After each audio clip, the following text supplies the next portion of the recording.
Baik para mahasiswa, kita lanjutkan kembali materi kita tentang bahasa Indonesia. Kali ini kita akan membahas tentang kalimat efektif, pengertian, ciri, syarat, dan struktur. Mudah-mudahan dengan pembahasan kita kali ini, para mahasiswa semua bisa memahami lebih dalam tentang mata kuliah bahasa Indonesia. Baik, kita lanjutkan ya. Pengertian kalimat efektif. Kalimat efektif adalah kalimat yang dapat mengungkapkan gagasan, pemakainya secara tepat, dan dapat dipahami oleh pendengar atau pembaca secara tepat pula. Jadi ketika kita berbicara mengungkapkan gagasan kita, kemudian gagasan kita itu bisa mudah dipahami oleh lawan bicara kita, maka secara tidak langsung kita sudah mampu menggunakan kalimat secara efektif. Kalau tidak, berarti kalimat yang kita sampaikan, gagasan kita, berarti kalau masih membingungkan, berarti belum bisa menyampaikan gagasan secara efektif.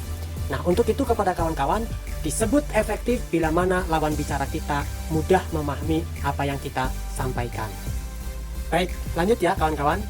Nah, kawan-kawan, ini ada 9 ciri-ciri kalimat efektif. Apa saja 9 ciri kalimat efektif itu? Pertama ada kesejajaran. Yang kedua ada kehematan. Yang ketiga ada penekanan. Yang keempat ada kelogisan. Yang kelima ada kesepadanan. Yang keenam ada keparalelan. Yang ketujuh ada ketegasan. Yang kedelapan ada kecermatan dalam pemilihan dan penggunaan kata. Dan yang kesembilan ada kepaduan. Ini adalah ciri-ciri kalimat efektif. Apa itu kesejajaran, kehematan, dan lain-lain? Coba kita ikuti bersama-sama. Nah, ini dia ciri daripada kalimat efektif. Pertama ada kesejajaran. Kesejajaran yang dimaksud adalah memiliki kesamaan imbuhan.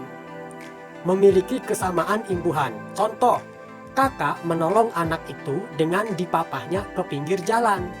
Nah, contoh yang di atas ini kurang efektif. Seharusnya kakak menolong anak itu dengan memapahnya ke pinggir jalan. Apa yang dimaksud dengan kesamaan imbuhan di sini? Kesamaan imbuhan di sini adalah kalau contoh menggunakan awalan di papahnya, sementara yang efektif itu menggunakan awalan me. Kakak menolong anak itu dengan memapahnya ke pinggir jalan. Sementara contoh tidak efektif, kakak menolong itu dengan dipapahnya ke pinggir jalan. Jadi menggunakan awalan di dan menggunakan awalan me. Seharusnya kesejajaran itu memiliki kesamaan. Kakak menolong dengan memapah, bukan kakak menolong dengan dipapah. Yang betul menolong, memapah. Ini yang dimaksud dengan kesejajaran. Mudah-mudahan paham ya adik-adik ya. Lanjut. Nah, berikutnya ciri-ciri kalimat efektif adalah kehematan. Tidak menggunakan kata-kata yang berlebih. Contoh di sini, bunga-bunga mawar, anyelir, dan melati sangat disukainya. Seharusnya yang betul, yang efektif, mawar, anyelir, dan melati sangat disukainya. Tidak mesti harus menggunakan kata bunga-bunga. Karena kalau sudah menyebut nama bunga, mawar, anyelir, dan melati sangat disukainya, itu sudah cukup tanpa harus menggunakan kata bunga-bunga. Karena kalau menggunakan kata-kata bunga-bunga berarti berlebihan atau pemborosan kata. Itu dilihat dari konteks kehematan. Selanjutnya ciri-ciri kalimat efektif adalah penekanan. Kalimat yang dipentingkan harus diberi penekanan. Kalimat yang dipentingkan harus diberi penekanan. Dengan cara apa? Dengan cara menggunakan partikel lah, pun, dan kah. Di penekanannya adalah menggunakan partikel lah, pun, dan kah. Contoh, saudaralah yang harus bertanggung jawab dalam masalah itu. Mana partikelnya? Partikelnya adalah lah tadi. Saudaralah yang harus bertanggung jawab dalam masalah itu. Jadi partikel lah, pun, dan kah. Ini penekanan. Ciri-ciri berikutnya adalah kelogisan. Harus mudah dipahami. Contoh, waktu dan tempat saya persilahkan. Seharusnya Bapak penceramah saya persilahkan untuk naik ke podium. Kenapa? Kenapa waktu dan tempat itu tidak masuk dalam kelogisan? Karena waktu itu tidak berbentuk manusia, sehingga kemudian seperti apa dia harus dipersilahkan. Kemudian tempat ini tidak berbentuk manusia, melainkan dia diam. Maka ini tidak logis kalau kemudian waktu dan tempat saya persilahkan. Seolah-olah waktunya maju ke depan, tempatnya juga seolah-olah maju ke depan, bergerak seperti manusia. Maka ini tidak logis. Yang betul adalah Bapak penceramah saya persilahkan untuk naik ke podium, bukan waktu dan tempat saya persilahkan. Nah itu ya kelogisan ya, dan ini biasanya banyak salah sekali kalau kita ikut hadir dalam kegiatan bisa keagamaan, bisa Isra Mi'raj dan sebagainya ya. Itu kita sering mendengar waktu dan tempat saya persilahkan. Ini ciri-ciri kalimat tidak efektif ya, masuk ke dalam ketidaklogisan. Yang betul Bapak penceramah, saya persilahkan untuk naik ke podium. Lanjut kawan-kawan. Berikutnya ciri-ciri kalimat efektif kesepadanan, yaitu keseimbangan antara gagasan dan struktur bahasa yang digunakan. Di sini memiliki subjek dan predikat dengan jelas. Kesepadanan adalah keseimbangan antara gagasan dan struktur bahasa yang digunakan. Memiliki subjek dan predikat dengan jelas. Contoh, bagi semua mahasiswa perguruan tinggi ini harus membayar uang kuliah. Nah ini dalam konteks contoh yang salah, yang tidak sepadan. Seharusnya semua mahasiswa perguruan tinggi ini harus membayar kuliah. Nah ini yang benar. Jadi tanpa menggunakan kata bagi, dalam konteks kesepadanan ini semuanya bisa dipahami. Contoh yang salah adalah bagi semua mahasiswa perguruan tinggi ini harus membayar uang kuliah, sementara yang betulnya adalah kata baginya dihilangkan. Semua mahasiswa perguruan tinggi ini harus membayar kuliah. Nah ini yang dimaksud dengan kesepadanan ya. Kita lanjutkan kawan-kawan. Ciri-ciri kalimat efektif berikutnya adalah kepararelan. Apa kepararelan? Kesamaan bentuk kata yang digunakan. Kesamaan bentuk kata yang digunakan. Contoh di sini, ini contoh yang tidak sejajar atau yang salah.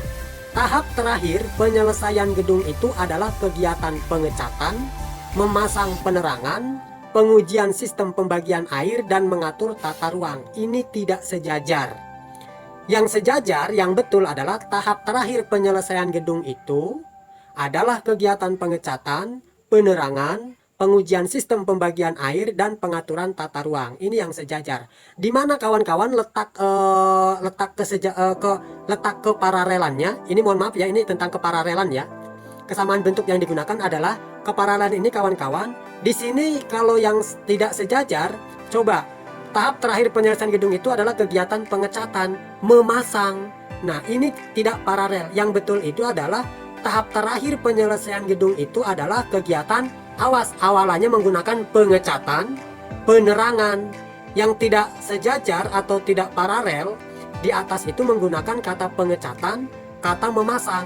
Yang betul adalah pengecatan, penerangan, pengujian sistem pembagian air, dan pengaturan tata ruang. Nah, jadi di sini kepararelannya. Kemudian begini juga dalam struktur penulisannya juga, kalau yang tidak sejajar itu mengatur tata ruang. Kalau di sini menggunakan pengaturan tata ruang. Jadi titik tekannya adalah yang sejajar itu atau yang paralel itu adalah pengecatan, penerangan, pengujian sistem pembagian dan pembagian air dan pengaturan. Yang tidak sejajar pengecatan, memasang penerangan, pengujian. Nah, ini yang tidak paralel ya kawan-kawan. Mudah-mudahan bisa dipahami. Tolong lihat yang di garis bawah ya. Yang di garis bawah atas dicocokkan dengan yang di garis bawah yang ada di bawah. Nah ini pasti akan ketemu antara kesamaan bentuk kata yang digunakan. Menggunakan awalan P semua ya. Yang betul seperti itu. Kita lanjutkan kawan-kawan. Ciri-ciri kalimat efektif berikutnya adalah ketegasan, penonjolan pada ide pokok kalimat. Contoh, Presiden mengharapkan agar rakyat membangun bangsa dan negara ini dengan kemampuan yang ada pada dirinya. Penekanannya ialah Presiden mengharapkan. Ya, di sini ketegasan, penonjolan pada ide pokok kalimat. Presiden mengharapkan agar rakyat membangun bangsa dan negara ini dengan kemampuan yang ada pada dirinya. Penekanannya ialah Presiden mengharapkan. Itu masuk ke dalam ciri-ciri kalimat efektif di wilayah ketegasan. Lanjut. Ciri kalimat efektif berikutnya adalah kecermatan dalam pemilihan kata. Artinya bahwa tidak boleh menimbulkan tafsiran ganda. Seperti apa contohnya? Yang menceritakan tentang putri-putri raja, para hulu balang dan para menteri. Ini salah, kalimatnya tidak cermat ya, menimbulkan tafsiran yang salah ya. Seharusnya langsung saja, yang diceritakan ialah putri-putri raja, para hulu balang dan para menteri. Ini adalah yang benar. Kita lanjutkan ciri-ciri kalimat efektif tentang kepaduan. Kepaduan dalam kalimat sehingga informasi yang disampaikan tidak terpecah-pecah. Contoh kepaduan. Mereka membicarakan daripada kehendak rakyat. Ini yang tidak padu. Seharusnya mereka membicarakan kehendak rakyat, ya. Kalau contoh yang salah, mereka membicarakan ada kata daripada. Nah, yang betulnya daripada dihilangkan. Mereka membicarakan kehendak rakyat. Oke. Syarat-syarat kalimat efektif, pertama, secara tepat mewakili pikiran pembicara atau penulisnya. Pertama adalah mewakili pikiran pembaca atau penulisnya. Jadi apa yang disampaikan oleh penulis atau pembicara, nah itu sudah cukup terwakili dan bisa dipahami, ya. Yang kedua, mengemukakan pemahaman yang sama tepatnya antara pikiran pendengar atau pembaca dengan yang dipikirkan pembaca atau penulisnya. Maksudnya adalah ketika saya menuliskan ini, pembaca paham dengan apa yang disampaikan oleh saya. Atau saya ngomong begini, pendengar paham dengan apa yang saya sampaikan. Itu adalah syarat-syarat kalimat efektif. Struktur kalimat efektif. Kalimat efektif selalu memiliki struktur atau bentuk yang jelas. Kata-kata itu harus diurutkan berdasarkan aturan yang sudah dibiasakan. Ingat, aturan yang sudah dibiasakan. Contoh, saya menulis surat buat papa. Efek yang ditimbulkan akan sangat lain bila dikatakan buat papa menulis surat saya. Itu tidak biasa. Papa, saya buat menulis surat. Sangat jauh dari biasa juga. Lalu yang terakhir, buat papa surat saya menulis. Nah, di sini malah tambah kabur maknanya, ya, tidak jelas. Nah, jadi harus dipahami oleh kawan-kawan, struktur kalimat efektif itu memiliki struktur atau bentuk yang jelas, ya. Kata-kata itu harus diurutkan berdasarkan aturan yang sudah dibiasakan. Kalau kemudian ada yang berbeda dan lain-lain, biasanya kita langsung merasa tidak nyaman atau tidak enak dengan kata-kata itu, ya. Seperti buat papa menulis surat saya, papa saya buat menulis surat, buat papa surat saya menulis. Sementara yang biasa kita gunakan adalah saya menulis surat buat papa. Seperti itu. Baik, terima kasih kawan-kawan, semoga semuanya bisa dipahami tentang pembahasan kita ini tentang kalimat efektif. Wabillahi taufiq wal hidayah. Wassalamualaikum warahmatullahi wabarakatuh.